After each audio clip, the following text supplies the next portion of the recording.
안녕하세요, 피슨입니다. 오늘은 단식 다이어트 5일차입니다. 이번 단식 기간 동안 아침에 가장 힘든 하루였고요. 속도 쓰리고 메스꺼워가지고 구토 증세도 좀 있었습니다. 오후가 되면서는 기력이 없는 거 말고는 많이 괜찮아졌습니다. 식단은 생수 2리터로 오늘은 꿀물도 마시지 않았습니다. 단식할 때는 염분이 필수라고 하니 내일부터는 죽염을 조금 먹어볼까 합니다. 운동은 역시 일상 걷기 외에는 한 게 없고요. 눈바디는 조금씩 슬림해지는 것이 느껴지지만 몸무게는 어제에 비해서 300g 밖에 감소를 안 했습니다.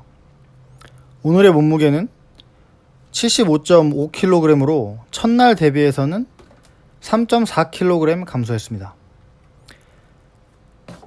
단식을 시작하고부터는 3일째부터 계속 비슷하게 상태가 유지되고 있습니다. 보통 일주일 정도 지나면 식욕도 사라진다고 하는데 저는 아직 식욕이 많이 불타가지고 그게 가장 힘듭니다. 여튼 아직까지는 순조롭게 진행 중입니다. 모든 다이어터 분들도 화이팅 하십시오. 오늘은 쉬운 다이어트 5번째 순서로 다이어트 성공의 핵심인 요요에 대해서 알아볼까 합니다. 다이어트를 하면서 한 번쯤은 요요를 크게든 작게든 경험해 보셨을 텐데요. 요요가 왜 발생하는지도 모르고 단지 식단만 하면 요요가 오고 운동을 같이 해야 요요를 방지할 수 있다? 그 정도로만 생각하고 계실 텐데요. 제 경험상 운동을 병행해도 요요는 옵니다. 전에 설명했던 지금까지의 내용들만 잘 들어봐도 요요가 왜 오는지에 대해서 이해가 가실 거예요. 요요, 즉 살이 찌는 원리가 요요의 원리입니다. 모든 신체 활동은 기초대사량을 기준으로 움직이기 때문에 이 기초대사량을 조절하면 살이 찌고 빠지는 걸 조절할 수 있고요. 내 기초대사량이 몇인지 모르시겠다고요? 이미 전에 기초대사량을 알 수 있는 방법을 설명을 드렸는데요. 기초대사량에 대한 이해가 필요하시면 제 영상 기초대사량 편을 참조하시면 되고요. 요요의 원리가 궁금하신 분들은 제 영상 살이 찌는 원리를 참조하시면 요요의 원리를 이해할 수 있습니다. 제가 살이 빠지고 찌는 원리를 설명하면서 살이 빠지고 찌는 것은 정확히 같을 수 없고 반드시 그 차이가 존재한다고 했는데요. 그 차이를 이용하면 요요 없이 살을 빼는 것도 가능합니다.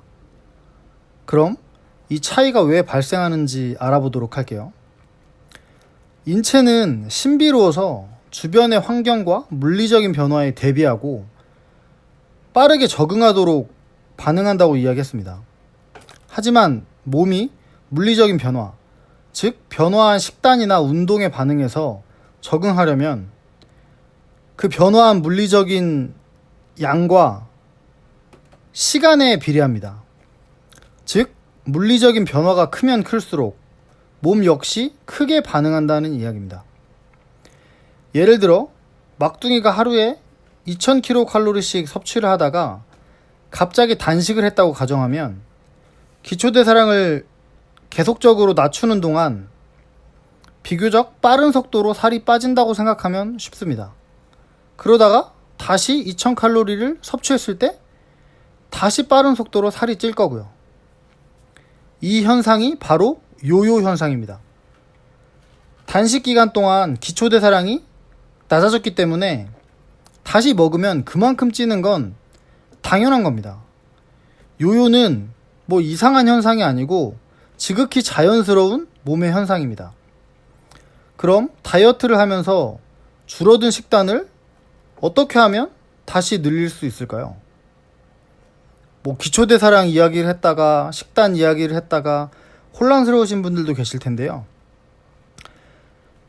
내 최근 데일리 식단이 내 기초대사량이라고 생각하면 아주 쉽습니다.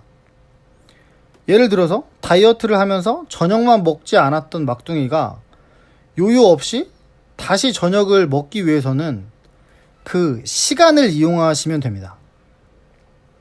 식단의 변화가 크면 클수록, 시간이 짧으면 짧을수록, 그 식단을 변화한 시간이 짧으면 짧을수록 몸의 변화는 빠르게 나타납니다. 즉, 다이어트를 할 때는 가급적 식단을 크게 줄이고 최대한 짧은 시간 동안 해야 큰 효과를 볼 수 있다는 이야기입니다. 그럼 몸이 변하지 않고, 즉 요요 없이 식사량을 다시 늘리려면 어떻게 해야 할까요?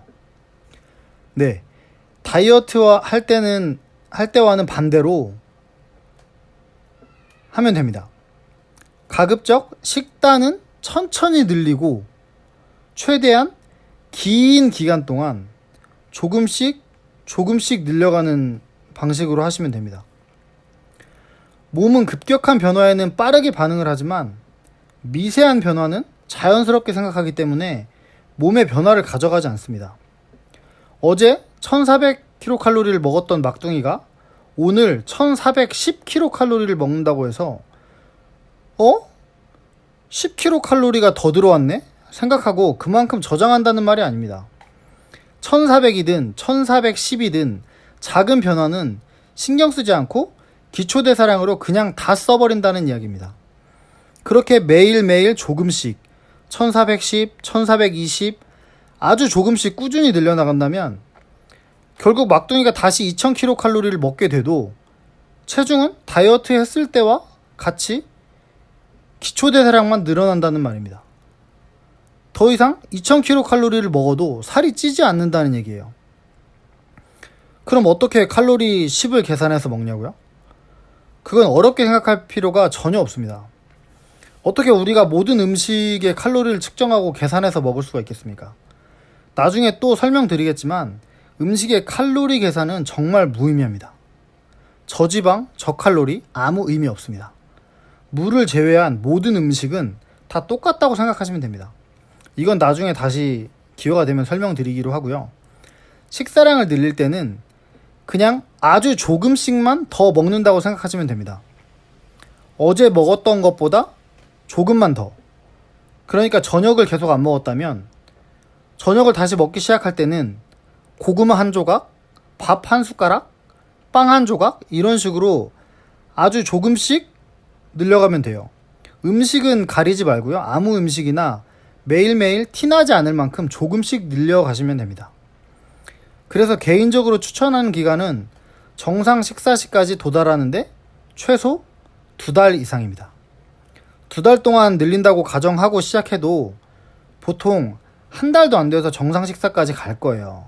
먹다 보면은 그걸 조절하기가 쉽지 않거든요. 정상 식사까지 늘리는 기간이 짧으면 짧을수록 요요가 크게 올 거고요. 정상 식사까지 늘리는 기간이 길면 길수록 요요가 안 온다고 생각하시면 됩니다.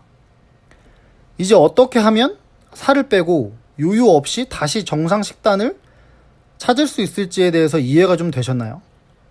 그럼 다음 시간에는 효과적으로 다이어트를 하기 위한 다이어트 성공 비법에 대해서 설명드리도록 하겠습니다. 오늘은 여기까지입니다. 감사합니다.